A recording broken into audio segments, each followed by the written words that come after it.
하나님의 말씀 요한복음 18장 다시 한번 9절까지 11절까지 봉독하겠습니다. 예수께서 이 말씀을 하시고 제자들과 함께 기드론 시내 저편으로 나가시니 거기 동산이 있는데 제자들과 함께 들어가시다. 거기는 예수께서 제자들과 가끔 모이는 곳이므로 예수를 파는 유다도 그곳을 알더라. 유다가 군대와 및 대제사장들과 바리새인들에게서 얻은 하속들을 데리고 등과 회와 병기를 가지고 그리로 오는지라. 예수께서 그 당할 일을 다 아시고 나아가 가라사대 너희가 누구를 찾느냐 대답하되 나사렛 예수라 하거늘 가라사대 내로라 하시니라. 그를 파는 유다도 저희와 함께 섰더라. 예수께서 저희에게 내로라 하실 때 저희가 물러가서 땅에 엎드러지는지라. 이에 다시 누구를 찾느냐고 물으신데 저희가 말하되 나사렛 예수라 하거늘 예수께서 대답하시되 너에게 내로라 하였으니 나를 찾거든 이 사람들의 가는 곳을 용납하라 하시니 이는 아버지께서 내게 주신 자 중에서 하나도 잃지 아니하였사옵나이다 하신 말씀을 응하게 하려 함이로라. 이에 시몬 베드로가 검을 가졌는데 이것을 빼어 대제사장의 종을 쳐서 오른편 귀를 베어버리니 그 종의 이름은 말고라.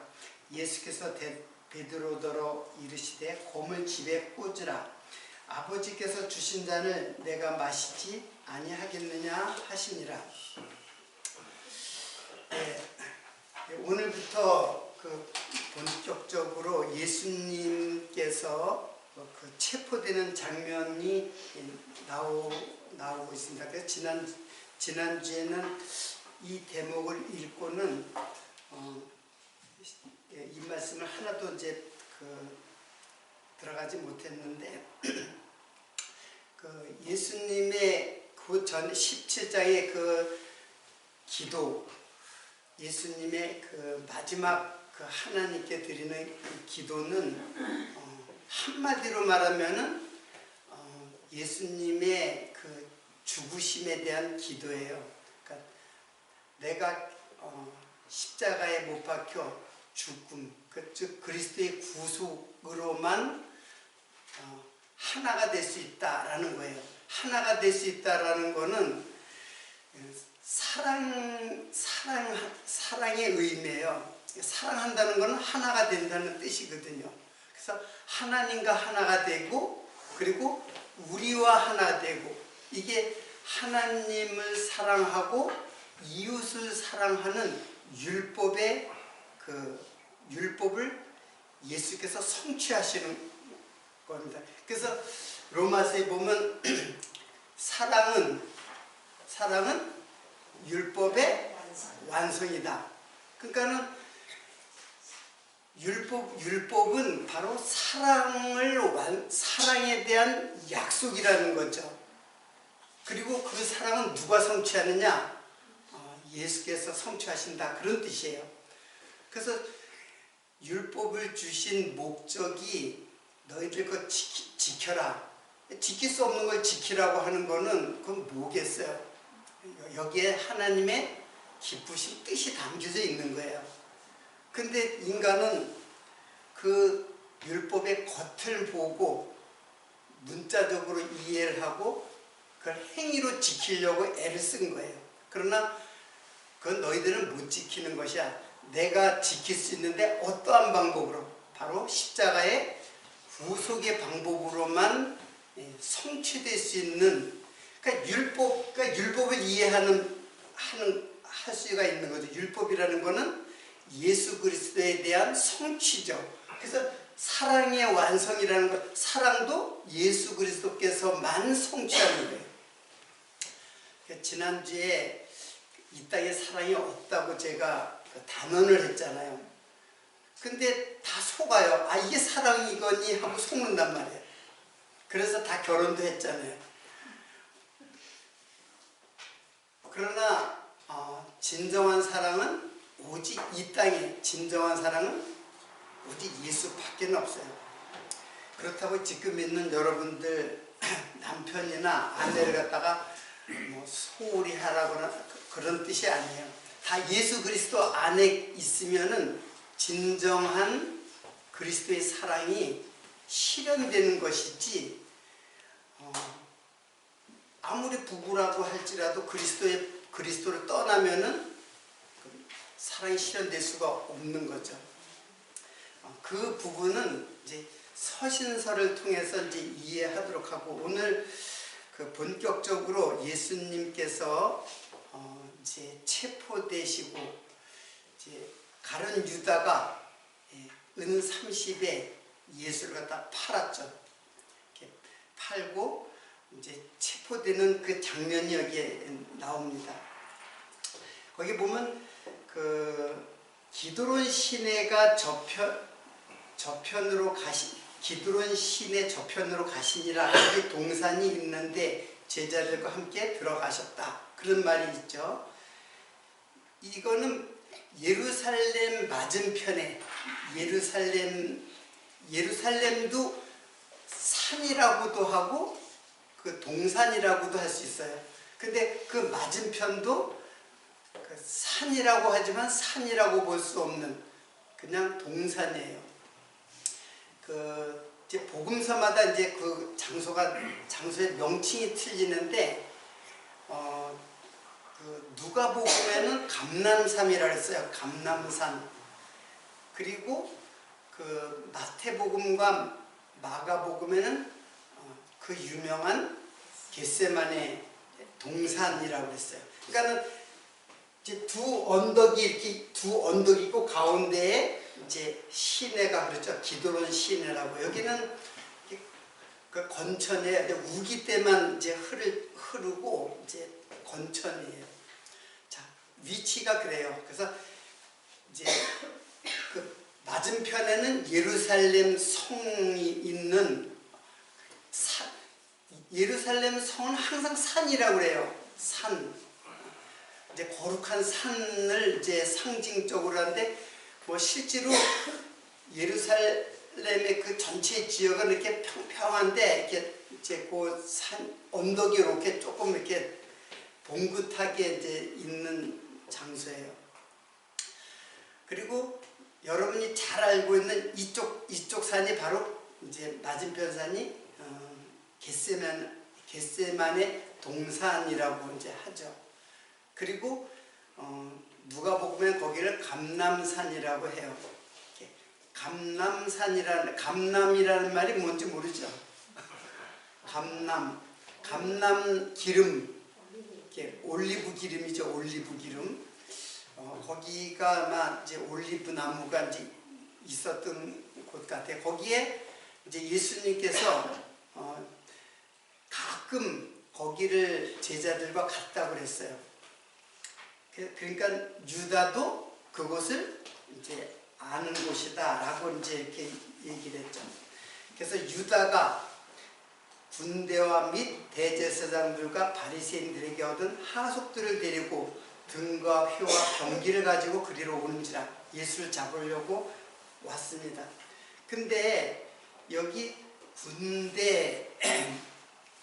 군대라고 이제 했는데, 이 군대라는 말이 스페이라예요. 스페이라인데 이거는 군대라기보다는 그 보병 중대의 단위예요. 그냥 군대라고 이제 표현했는데, 그러니까 우리말로 하면은 보병 중대예요. 근데 그 사전에 그렇게 나와요. 근데 그 단위가 어느 정도냐면은 600명이에요. 예수를 잡아놓고 600명의 이제 군대가 이제 그 중대가 온 것이에요. 그러니까는 당시에 예수를 잡는 것이 이제 그들에게는 굉장히 민감한 일이었어요. 그러니까 예수 한 사람을 잡으려는 것이 아니라 예수를 중심으로 많은 당시에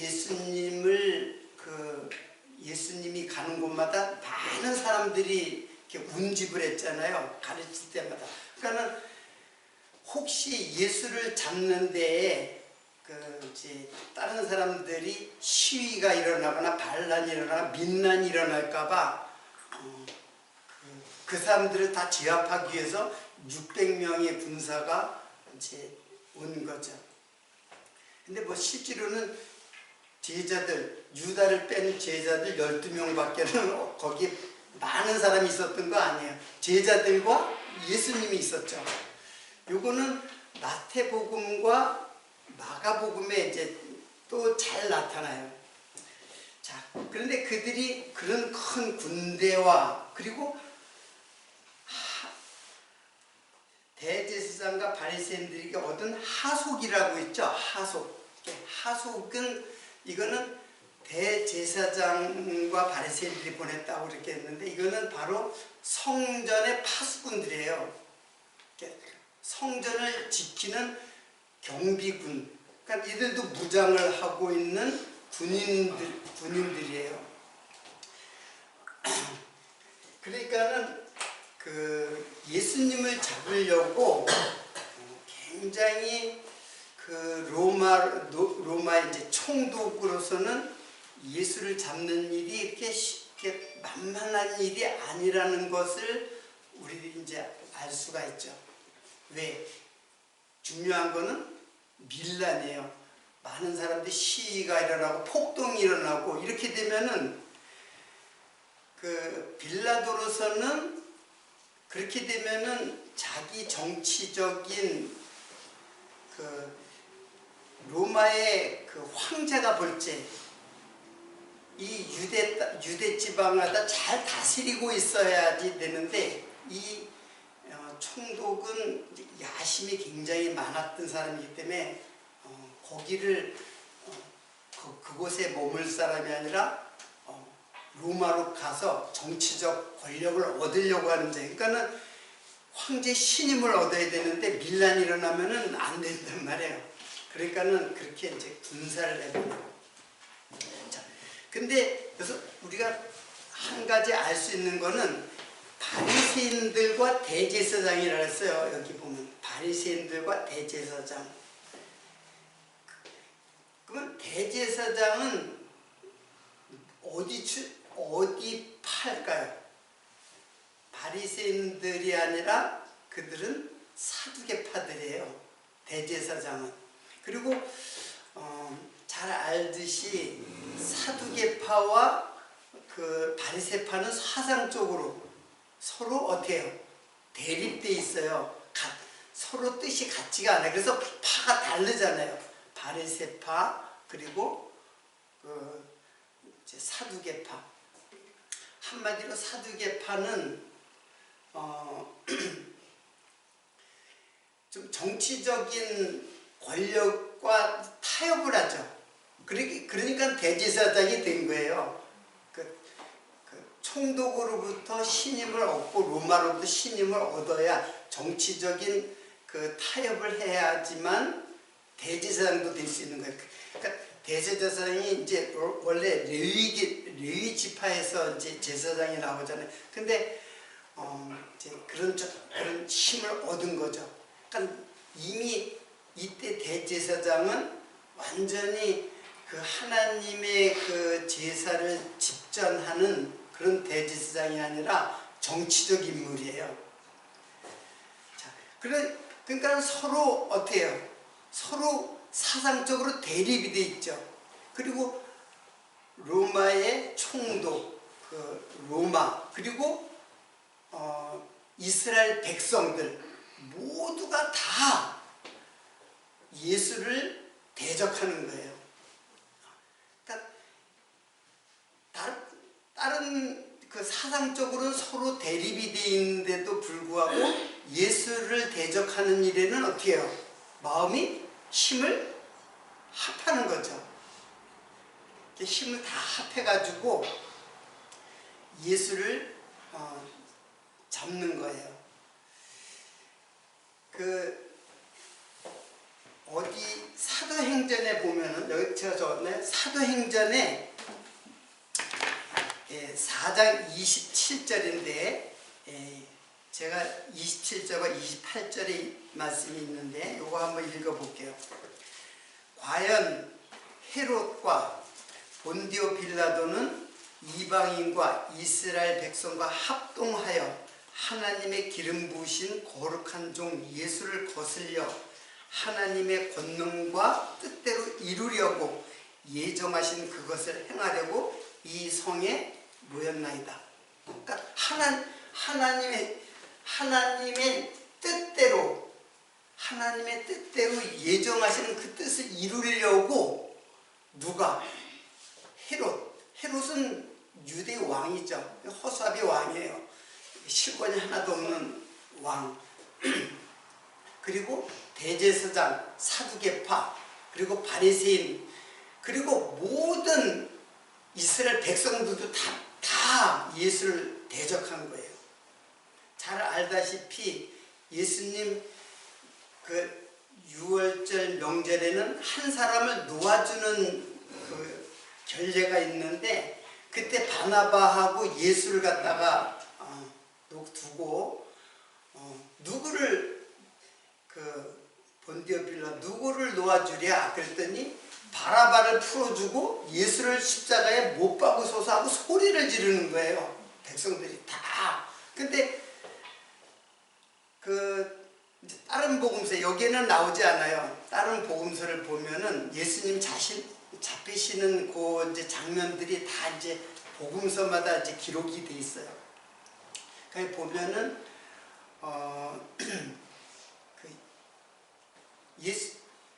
예수님이 잡히시는 그것이 다른 복음서에는 아주 인간적인 고민과 그리고 슬픔을 그렇게 기록이 돼 있어요. 그걸 제가 여기에 그러니까 마태복음과 마가복음에는 이제 겟세마네 동산에서 기도하는 모습이 나오죠. 그래서 내가 심히 고민하여 죽게 되었다. 고민하다라는 말은 굉장히 슬픔에 젖어 있는 그런 모습을 그렇게 표현하고 있어요. 그리고 나와 함께 깨어 있으라. 이제 그렇게 얘기를 하죠.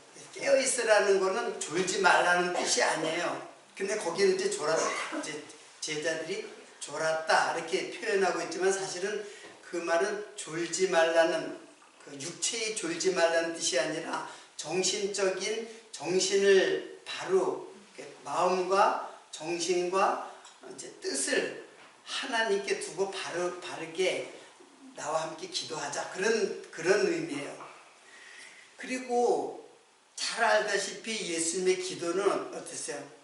아버지여, 이 잔을 내게서 지나가게 하옵소서. 그럼 이게 너무 힘들고 괴로우니까는 이 잔을 내게서 지나가게 해달라고 그렇게 기도를 해요. 그리고 마지막에는 뭐라 해요? 내 뜻대로 마옵시고 아버지의 뜻대로 하옵소서. 그리고 엘리 엘리 라마 사박다니. 뭐예요? 엘리 엘리 라마 사박다니. 엘리는 하나님, 하나님이여 하나님이여 어찌하여 나를 버리시나이까, 이런 기도를 해요. 자, 예수님이 이 땅에 오시는 것은 철저하게 이 땅으로부터 다 버림을 당하는 모습이에요. 그러니까 그 백성으로부터 버림을 당하고, 따르던 제자들도 다 버리고 도망갔잖아요. 그리고 마지막에는 누구로부터 버림을 당하는 거예요? 누구로부터 버림을 당하세요? 지금 기도한 대로 엘리 엘리 라마 사박다니. 하나님이여 왜 나를 버리십니까? 그렇게 기도하잖아요. 그러니까 하나님으로부터도 버림을 당하는 거예요. 그러니까 철저하게 지금 예수님이 고민하고 이렇게 아주 그 땀방울이 핏방울처럼 되었다 그랬죠. 땀방울이 핏방울처럼. 그러니까 그냥 심혈을 기울여가지고 기도를 하는 거예요. 근데 그 기도가 자신이 앞으로 당할 그 십자가의 고통이 얼마나 큰가를 해서 고민했다고 여러분 생각하시죠? 예?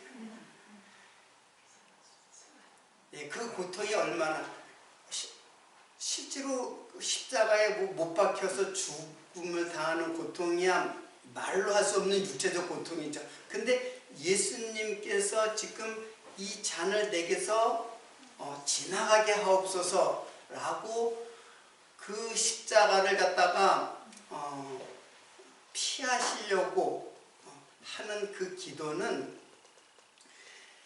육체의 고통을 고통 때문에 그런 기도를 한 것이 아니에요.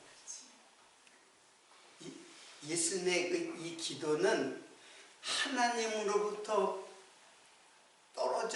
떨어진다는 것이 얼마나 큰 고통인가는 그건 육체의 고통을 넘어서 너무나 견딜 수 없는 고통이에요. 하나님으로부터 버림을 당했다는 것.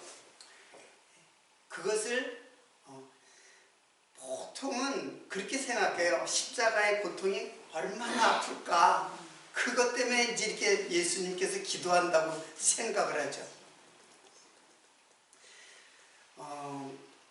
어떻든 예수님의 그 기도는 굉장히 나약하고 굉장히 어떻게 보면 그걸 피하려고 하는 그런 모습들이 보여요. 근데 그것은 마태복음 다른 복음서에서는 그렇게 보여요. 근데 오늘 요한복음에서 이 체포되는 장면은 그 네 복음서가 다 나오거든요. 다 이제 틀리는데 예수님께서 여기에서 이제 체포될 때의 모습은 그런 기록들이 하나도 없어요. 예수님이 고민했다든지 엘리 라마 사박다니 기도했다는 그런 게 하나도 없어요. 여기서는 바로 예수님이 4절에 보여요. 예수께서 그 당할 일을 아시고 나아가세 너희가 누구를 찾느냐 당당하게 나오죠. 이제 예수님은 그 길을 갈 것을 당당하게. 그러니까 요한은 당시에 그 예수님이 잡히실 때 같이 현장에 있었기 때문에 그 사건을 아주 자세하게 기록을 했어요. 근데 그 요한이 기록한 거는 다른 제자들이 기록한 것과 전혀 다른 모습이에요. 당당하게 이제 나오는 거죠. 그래서 예수께서 그 사람들이 대답했죠. 나사렛 예수다. 나사렛 예수를 찾는다. 그런 거예요. 가라사대 내로라 하시니라. 그래요. 내로라 하시니라. 그를 파는 유다도 저희와 함께 섰더라. 예수께서 저에게 내로라 하실 때에 저희가 물러서 땅에 엎드러지는지라. 자, 여기 내로라라고 했는데 그 번역이 조금 이제 좀 평범한 그런 번역이 아니잖아요. 쉽게 말하면 아주 평상용어로 하면 나다 그런 뜻이에요. 나다. 근데 여기는 근이라, 내가 근이라 이렇게 나와요. 네. 그러니까 아주 쉽게 말하면 너희가 누구를 찾느냐 했더니 나사렛 예수다니까 나다라고 하는 거예요. 그러면 나다라는 말을 영어로 말하면 I am이에요. 그냥 I am. 근데 이게 히브리 말로 하면은 여기는 이제 헬라죠. 헬라 말로 하면은 에고 에이미 이렇게 돼요. 에고가 나거든요. 에이미는 있다, 이다 그런 뜻이에요. 나는 있다, 나는 그 I am이라는 말은 그 비동사는 존재를 말하는 거예요. 존재. 그러니까 있다라고도 해석할 수 있고 이다라고도 할 수 있어요.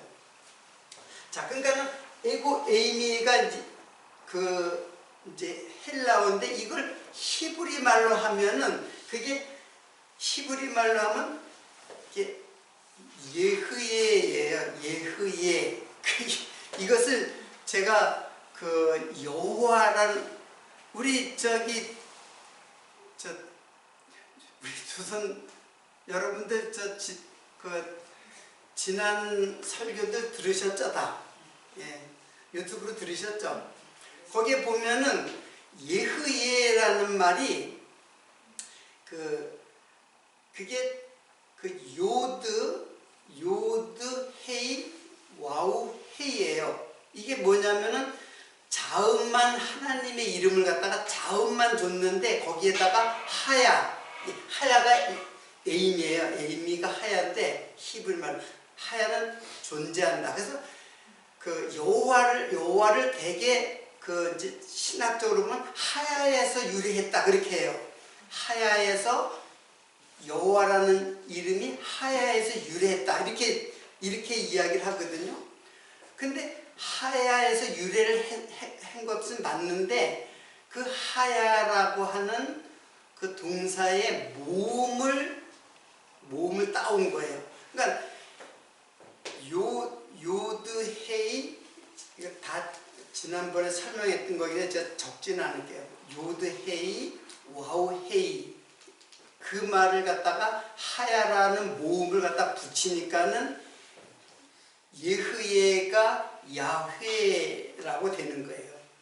그래서 부를 수 있는 이름이 된 거예요. 그렇잖아요. 그전에는 자음만 있으면 부를 수가 없어요. 그냥 눈으로만 볼 뿐이지 이게 하나님이로구나 하고 그 자음만 볼 뿐이지 모음이 없으니까 읽을 수가 없는 거예요. 근데 거기다가 나중에 하야라는 모음을 넣은 거예요.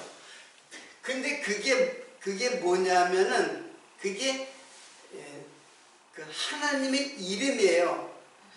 하나님의 이름인데 그걸 갖다가 나중에 누가 너를 보내서 왔냐 이렇게 묻거든 스스로 있는 자가 보내서 왔다 이렇게 했잖아요. 스스로 있는 자라고 하는 거는 의역이 된 거예요. 뜻을 설명하는 말로 더 적은 거예요. 그냥 쉬운 말로는 우리말로 할게요. 영어로 하면은 I am이에요. 그냥 I am. 그러니까 나다. 이게 나다예요. 그리고 곧 who. 네, who. 저번에 이 대문자를 쓰니까는 제가 근데 I am who 다시 I am이에요. 영어로다가 하면은 우리 조선분 영어를 하면 아주 그냥 힘들어 하는데 이게 뭐냐면 나는 존재한다 그런 뜻이에요. 이 말은 그냥 쉬운 말로 나다예요. 나라는 뜻이에요. 근데 who 그러면 나는 이제 존재한다라는 이제 비동사인데 어떻게 존재하냐? 나는 또 존재한다. 나는 또 존재하는 방법으로 존재한다. 그러니까 전체를 보면은 뭐냐면 에고 에임이 요거 간단하게 말하면 그리고 이것을 더 간단하면 나다예요. 나. 근데 여러분들 나라는 말을 여러분들 다 사용하죠. 다 자기를 나라고 그러죠. 근데 나라는 그 말이 사실은 하나님이에요. 나라는 말이 하나님이에요. 이걸 다 줄이면 그냥 이것만 남아 이거. 이게 I라는 말이 하나님이에요. 근데 모든 전 세계 사람들이 다 자기를 나라고 그래요. 물론 영어로는 아이고 뭐 다 틀리겠지만은 그 말은 뭐예요? 다 자기가 하나님이 된 사람들이에요. 진짜 하나님이 아니죠. 다 자기를 하나님이라고 생각하고 살아가요. 그렇잖아요. 여러분들 다 자기가 하나님이 되어서 살아가잖아요. 그래서 나는 이게 좋아. 나는 이거 싫어. 다 자기야. 자기 중심. 이게 뭐예요? 선악과를 따먹은 인간의 자기 중심적 선악의 기준을 자기가 갖는 거예요. 그래서 나라는 거예요. 그러니까는 예수님이 이렇게 에고에임이 거기 이렇게 이제 번역이 에고에임이 이렇게 했어요. 그랬더니 사람들이 6절에 보면 예수께서 저희에게 내로라 하실 때 저희가 물러서서 땅에서 엎드러지는지라 그랬어요. 그 말, 그러니까 이 말이 무슨 뜻인지를 유대인들도 그 당시에 그 헬라인들이 이 말은 하나님이 자기를 표현할 때 쓰는 말이에요. 근데 그 말을 사용하니까는 사람들이 놀란 거야. 그러니까 놀라면 뒤로 이렇게 놀래야 되잖아, 사람들이. 이렇게 뒤로 놀라는 게 아니라 그냥 털썩 주저앉았어요. 털썩 주저앉고 땅에 엎드러지는지라. 이렇게 여기 땅에 엎드러지는지라 라는 말은 이게 피토인데 이거는 떨어지다, 실족하다 그런 뜻이에요. 떨어지다, 실족하다. 근데 이 말은 무슨 말이냐면 영원한 심판에 대한 용어예요. 그들이 놀라 자빠진 게 아니라 그냥 땅속으로 깊이 빠져들어가는 현상을 갖다 그런 용어를 썼어요. 여기에다가. 왜? 하나님 앞에 선 인간들은 다 뭐예요? 다 영원히 심판을 받아서 영원히 멸망받을. 이사야가 그랬잖아요. 이사야가 내가 입술이 부정한 자로서 만군의 하나님을 배웠다. 그러니까는 나로 망하게 되었도다. 여기서 망하게 되었도다가 바로 그거예요. 나는 심판. 그러니까 지옥에 떨어질 그 바로 직전에 그 외침이에요. 이사야. 그러니까 이들이 지금 당하는 거는 그 말 하는데 왜 이렇게 놀란 거야 도대체? 나도 알았는데 왜 놀래? 그럼 발로 잡아가야지. 잡아가야 되는 거 아니에요. 근데 그냥 놀래버렸어요. 놀란 게 아니라 그냥 마음과 정신이 그냥 다 땅에 떨어져 버린 거예요. 이거는 영원한 심판으로 떨어지는 것을 의미하는 그런 용어를 사용했단 말이에요. 지금 당장 그들이 심판으로 떨어지는 것은 아니지만은 그런 용어를 사용했다는 거예요.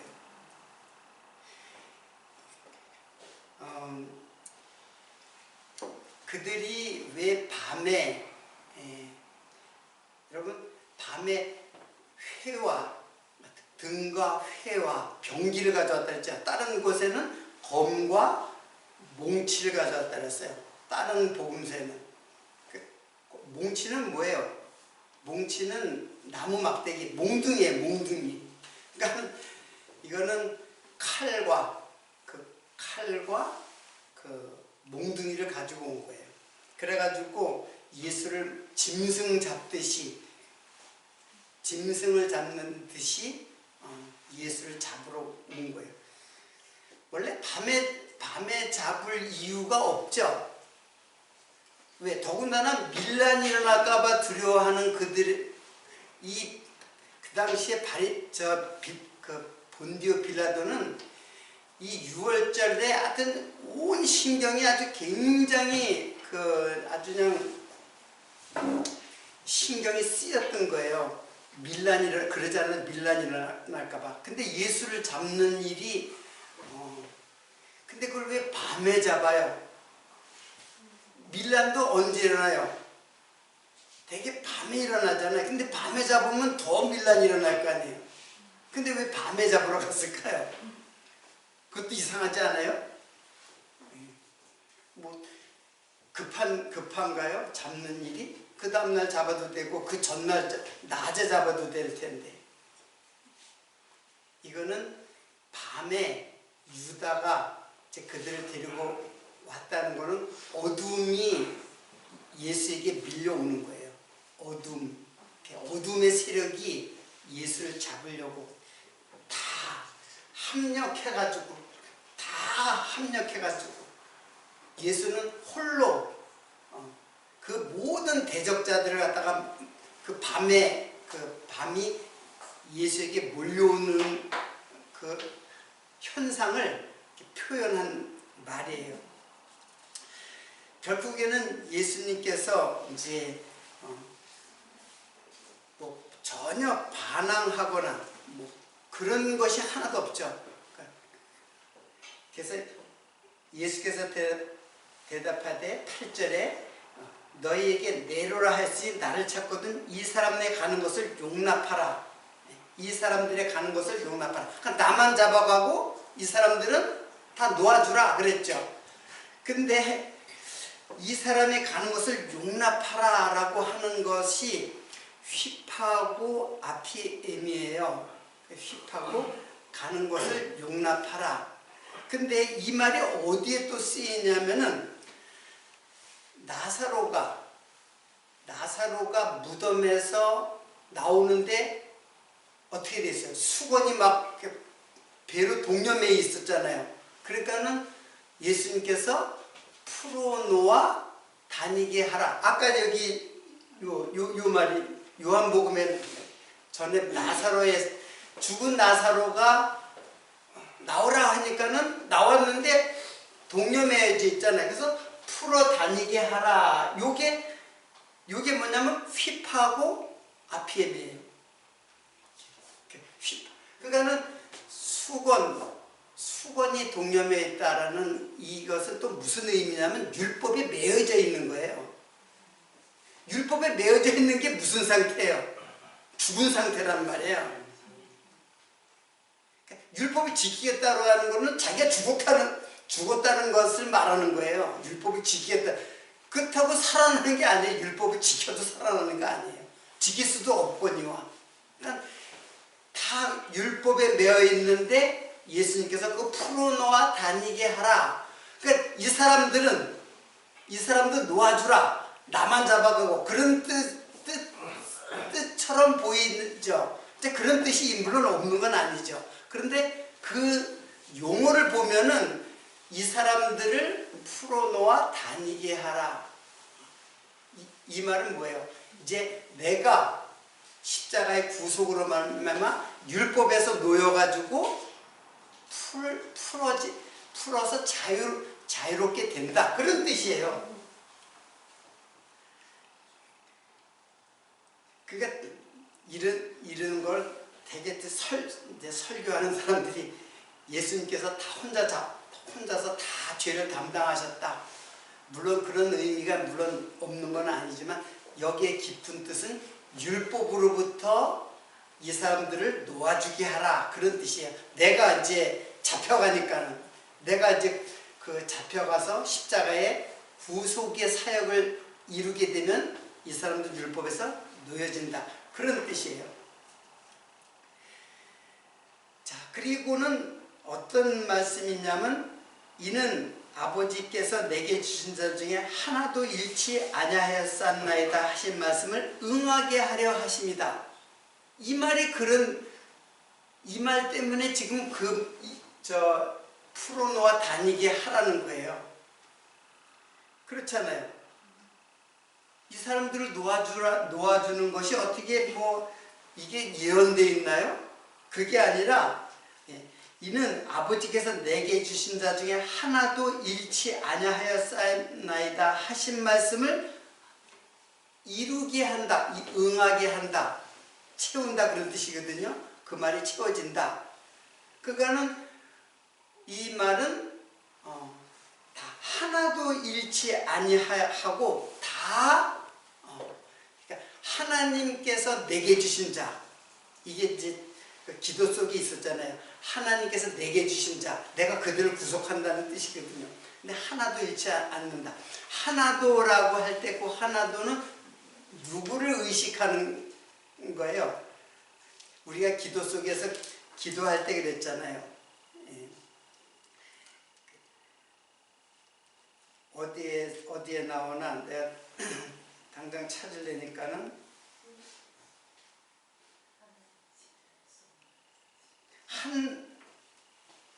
오직 한 사람뿐입니다. 다 구속하는데 오직 한 사람뿐입니다. 그거 어디에 나오죠? 그래서 그게 누구라고요? 가룟 유다. 가룟 유다. 다 근데 한 사람을 하나도 잃어버리지 않고라는데 한 사람은 아니다. 그런 뜻을 기도한 적 있잖아요. 예? 그대로는 내가 못했지만은 한 사람은 아니다라는 거예요. 근데 그거는 뭐냐면 처음부터 가룟 유다는 하나님의 것을 나에게 준 자가 아니에요. 그러니까 하나님의 예정한 자가 하나님이 내게 주신 자가 아니에요. 가룟 유다는. 그러니까 한 사람도 잃어버리지 않아요. 가룟 유다를 원래 예정했는데 그 사람은 잃어버린다라는 뜻이 아니라 처음부터 가룟 유다는 하나님의 것으로 예수에게 주신 자가 아니에요. 그는 처음부터 유기된 자예요. 버려진 자예요. 그러니까 예수님이 하나도 잃어버리지 않았다라는 말은 그 유다를 염두에 두고 하는 말이에요. 이 말씀은.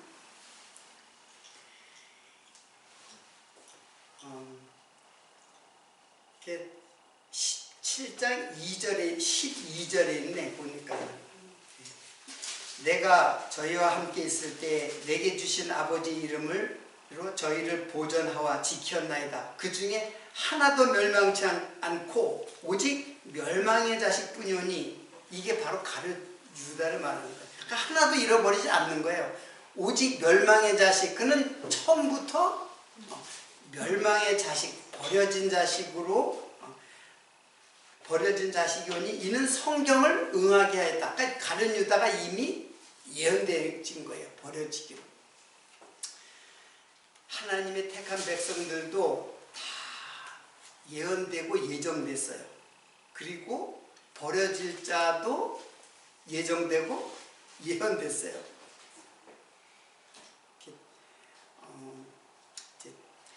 언제 한번 그 예정에 대해서 우리들이 조금 이제 생각하고 이제 공부해야 될 필요가 있는데,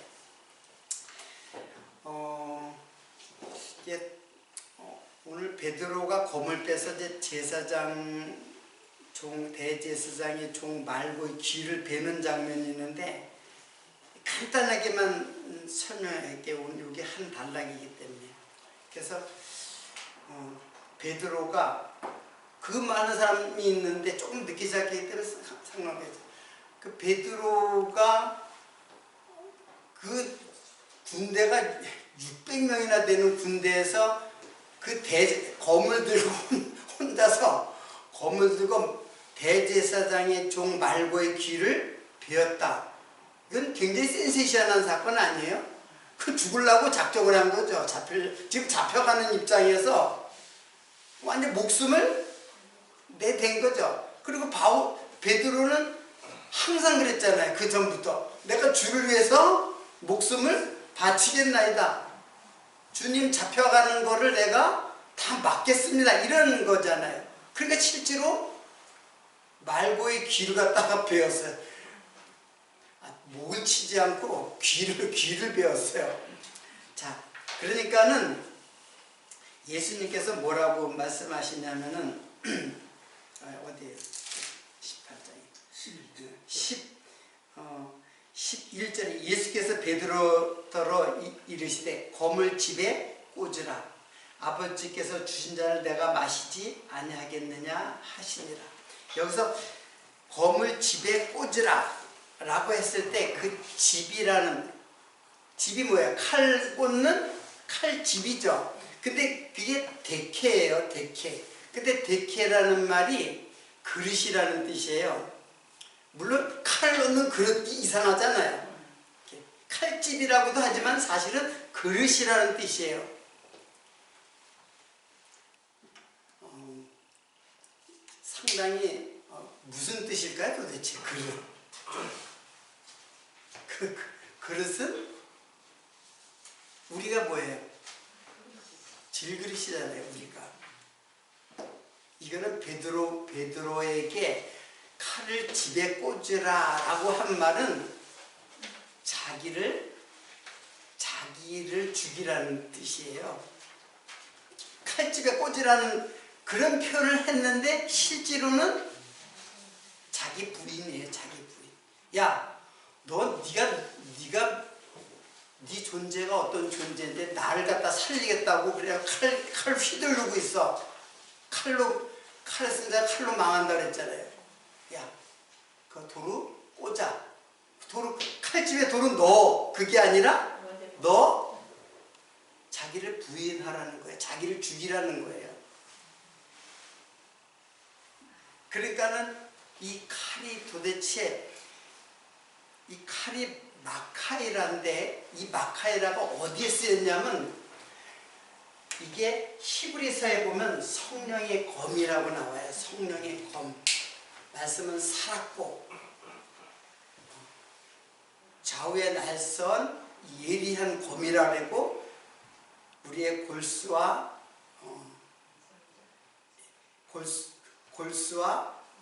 우리의 관절과 심령, 우리의 혼과 골수를 다 찔러 쪼갠다 그랬잖아요.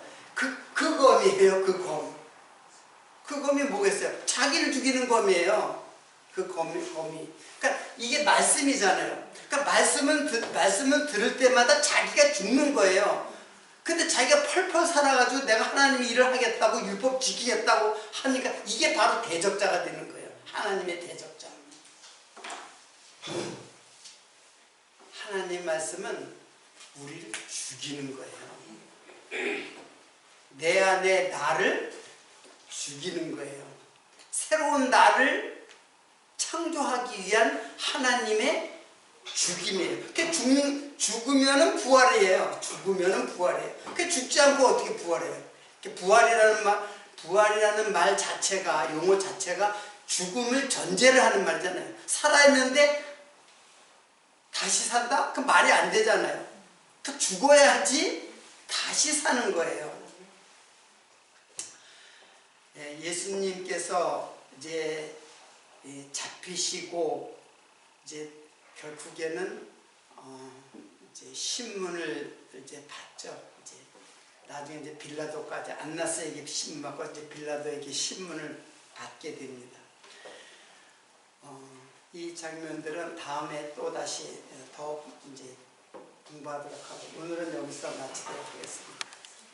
기도하겠습니다.